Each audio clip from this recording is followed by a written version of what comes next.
Millin here from Tesla Taxi. If you're renting one of our vehicles for Uber and you want to use the summon feature, if you've got enhanced autopilot or FSD on the vehicle you're renting, as you can see here, if you're on a public and private car park, you can use the app to have the car drive you to your selected destination. Obviously you'd normally do this when you're outside the car. This is just a demo for YouTube. So as you can see here, the car can drive itself up to about 30 meters in private car parks to your selected destination. And if you do have the vehicles that have that extra software, you can also use the self-parking functions. So if you get next to a car park,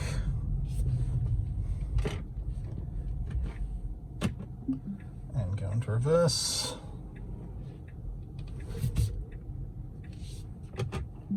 sorry, just came up. You can use the auto park functions to have the car park as required. The main point of this video is to explain the differences in the software and also the differences in the vehicles. Obviously now in Australia there are quite a few different Tesla cars that have different versions of software and different versions of hardware. So I'll quickly run through on the car itself how to identify which vehicle you've got if you are renting one of these vehicles.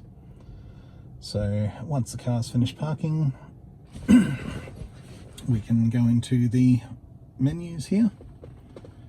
So with autopilot, you can select between the different versions that are available on the vehicle you're renting.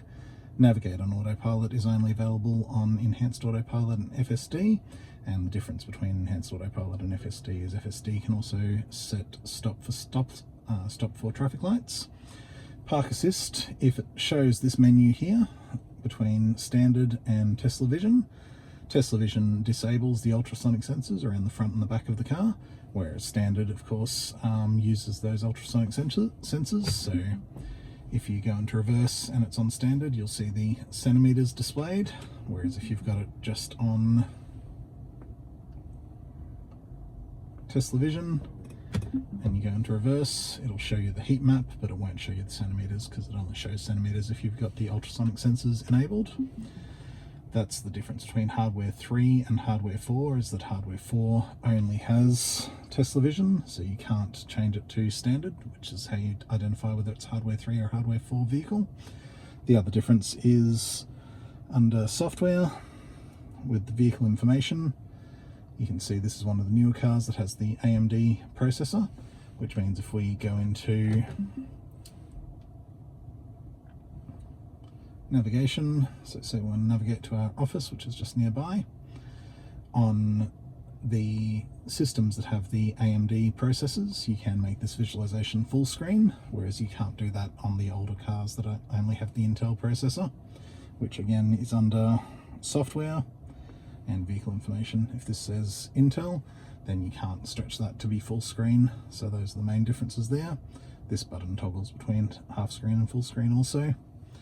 Tesla-Taxi.com.au if you'd like to rent one of these vehicles for Uber use, and we do also have some vehicles available for short-term rental on Turo, including at least one vehicle that has the full FSD software if you're wanting to try all of the more advanced features that Tesla has to offer.